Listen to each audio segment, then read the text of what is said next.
Our next speaker is Sina ASKARINEJAD from University of Cambridge.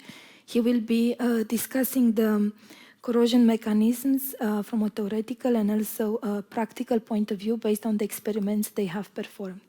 Hello, everyone. My name is Sina ASKARINEJAD. I'm working as a research associate at the University of Cambridge.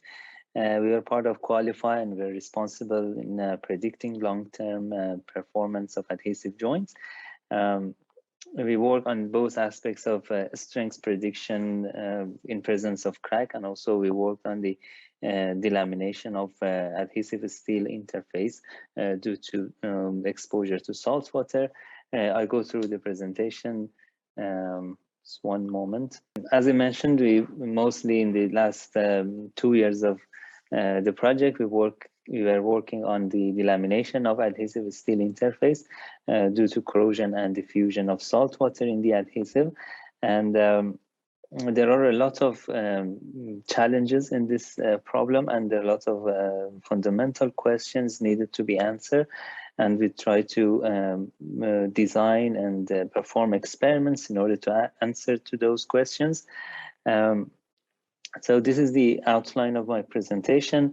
I talk about the problem statement, the experiments we designed and performed, and the prediction we propose for the delamination rates of the steel adhesive steel sandwich specimens, and a summary and conclusion. And so for the sake of argument, we focus mostly on the diamond joint in which we have a thick adhesive layer sandwiched between the composite and the steel, and from one side the adhesive is exposed, can be exposed to salt water and oxygen. There are several questions we have to answer. One is that what is the diffusion coefficient of salt water and oxygen in the adhesive? The other question is that is the adhesive steel interface is a fast path of diffusion or not? And what is the role of salt here? Does it make the delamination rate faster or not? And what is the role of temperature? And what is finally, and most importantly, what is the delamination mechanism in this system?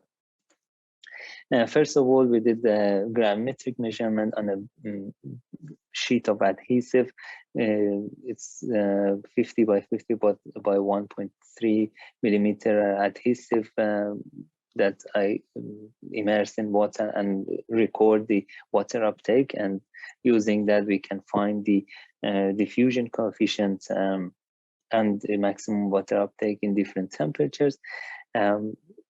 We assume for room temperature and 50 degree, we can safely say that the Fickian diffusion is sort of applicable, but for 60 degree, the performance is a bit more complicated. But we ignored this part, and we tried to focus on mostly on room temperature and 50 degree for the rest of the project. One of the experiments we designed and performed was to wrap the steel, a piece of steel sample in adhesive, and immerse this in salt water to evaluate the performance of this sort of specimens. We wanted to see if diffusion of salt water and oxygen can destroy the bonding between steel and adhesive, and if yes, what sort of mechanism it is, what is actually causing this delamination. First of all, we did the result of experiment, which was important, was that water was able to delaminate the adhesive and steel in this configuration. It is slow, but it is happening, and this was useful for model calibration and for the rest of our project. One of the very basic, I would say, traditional experiments do in coating application, also in adhesive joint application, is to coat steel with one thin layer of adhesive or paints, whatever we want to test, and then this interface here is exposed to electrolyte, which in our case is salt water, and this reservoir keep the water here, and the delamination front is continuously exposed to salt water, and so this is one of the experiments we performed.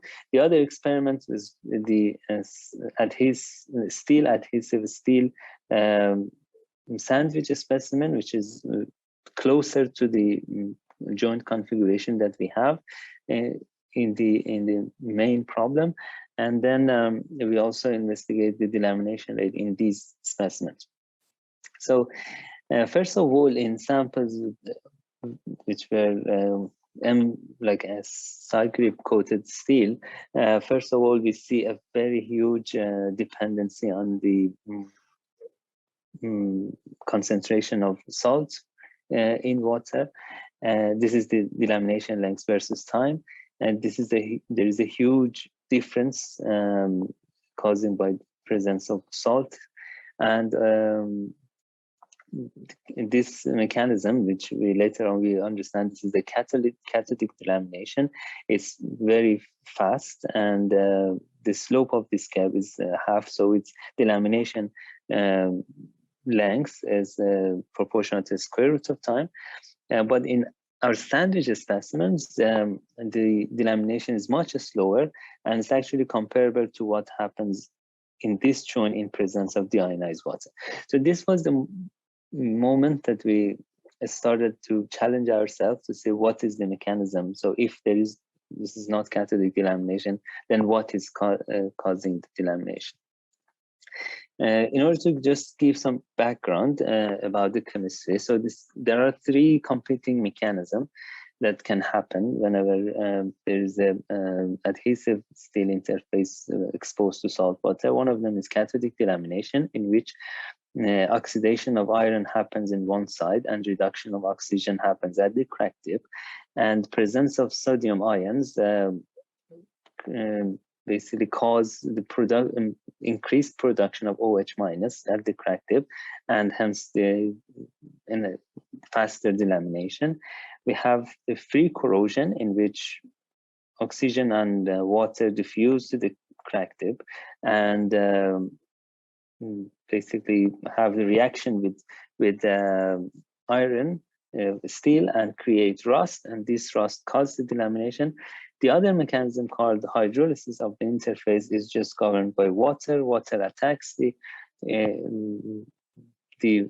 adhesive and cause the delamination. So we wanted to distinguish between these three mechanisms in our joint. Here I explained. So from free corrosion to hydrolysis, when we decrease the oxygen supply, that's how the mechanism changes. So the first test we did, we just simply covered the coated samples with one layer of aluminum foil tape. And we realized that, again, a delamination rate is significantly dropped, and this thin aluminum foil tape can switch off the cathodic delamination.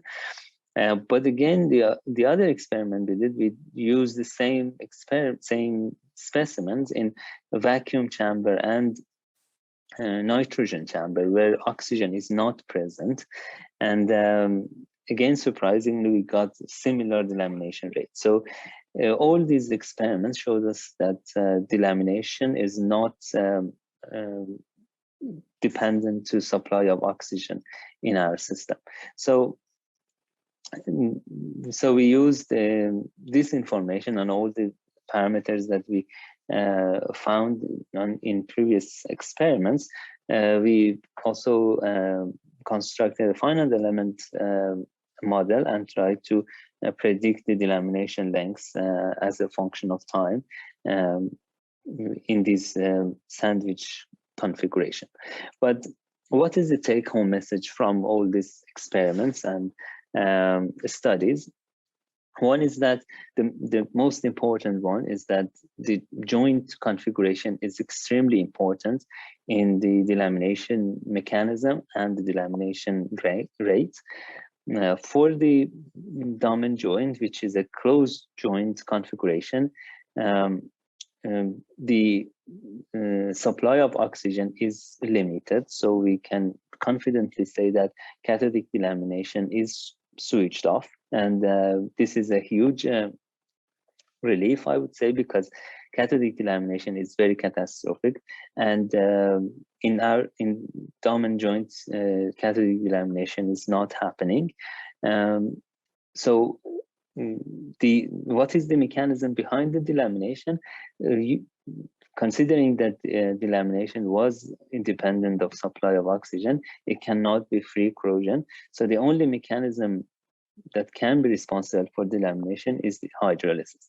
So this information is very important, because when we know the mechanism, we can mitigate the risk, and we find ways to limit hydrolysis process, for example, and modify the joint in terms of chemistry, in terms of surface preparation, and hopefully limit the hydrolysis and slow down the delamination rate. Thank you very much. This is the end of my presentation. I'll be in the meeting to answer questions. Thank you. Thank you very much, Sina. That was great. So do we have questions from the floor or online? No? Okay, I will ask a question. So there is no cathodic delamination, but these are small-scale tests, right? And we have done also some large-scale, full-scale tests. How do you think would that translate from the small to the large? Do you think in real life would be possible to have any of the other mechanisms? So as I said, as soon as we realized that there is not enough supply of oxygen at the crack tip, all the tests shows that if we don't have enough supply of oxygen at the crack tip, then cathodic delamination is switched off. So for the case of dominant joint, because it's like a sandwich joint, like the oxygen has not have direct access or even slower path to the crack tip, then we are confident that it is not cathodic delamination. So it's for large scale joints, it's also applicable, because we also did some.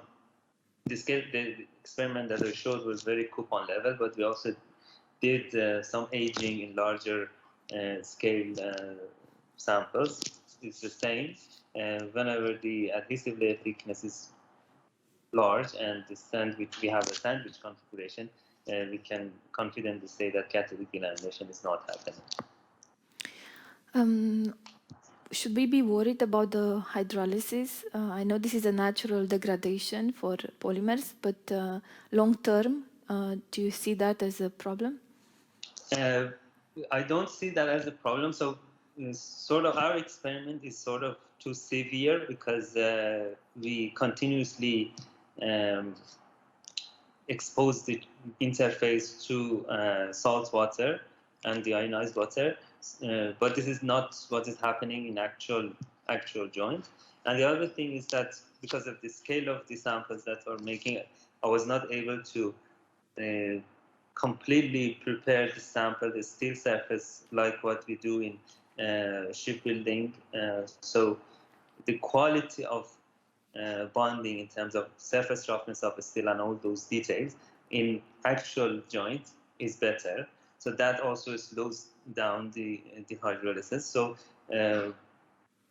and also the rate is very slow and is linear. So it's the good news is that we shouldn't worry about this mechanism either, considering all the sealants, all the fact that the joint and the adhesive is not in real application is not immersed in water. It just have some probably like a salt spray, probably have some is exposed to water, but it's not a complete immersion. So we shouldn't worry about this mechanism either. Yeah, that's very good. So that's also good news. So far, it's going great.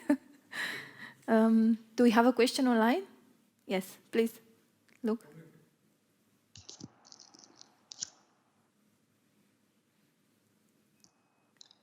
I cannot hear you. Yes, we cannot hear you, Luke. As you know, in the project we have designed this full-scale experiment based on diffusion mechanism for aging.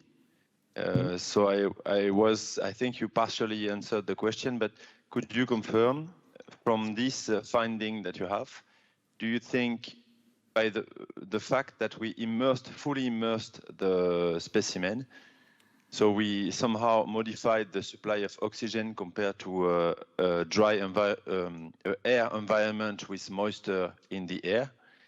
Did we inhibit some corrosion mechanism, or can we say that it was severe on also on the corrosion on this corrosion mechanism? Yes, I can say that it is the test that we performed was more severe than the actual operation of the joint. So that's good news. So we didn't, by immersing it in salt water, we didn't limit any mechanism. So it was already limited because of the configuration of the joint, because it doesn't have, like the oxygen doesn't have access to the crack tip. The only thing that's probably we, in test matrix, we didn't fully distinguish, but it may be minor, is that is the steel adhesive interface a fast passive diffusion or not? So because in our analysis in the beginning of the project, we assumed that everything is based on diffusion, but we only consider that diffusion happens in the adhesive. If the adhesive steel interface is a fast passive diffusion, our calculation is a bit more complicated and a bit different. But again, nothing very serious. And the quality of our bonding when I test shows that the in actual joints, the adhesive steel interface is not a fast passive diffusion. So the diffusion of water in the interface is not significantly faster than diffusion in the adhesive. This is also good news. So I think our analysis that we consider only diffusion, it's valid. Okay. Do you mean that in the full scale we should have made a crack? So I have to ignite this fast pass, possible fast pass? Yes, that's one of the ways we could do that. I mean, it's very hard to test this because it's also integrated with quality of bonding. So if we wanted to really test it, we had to somehow make a sample with a low quality of bonding and see what happens. It's a bit different than crack. It's like, for example, immature bonding or immature roughness, something like that we could test, but I don't think it's, again, I think that will be a very severe case. So the results that is shown in our sample, smaller scale samples, and also the samples that you get tested, I think we are confident that the interface wasn't a fast passive diffusion.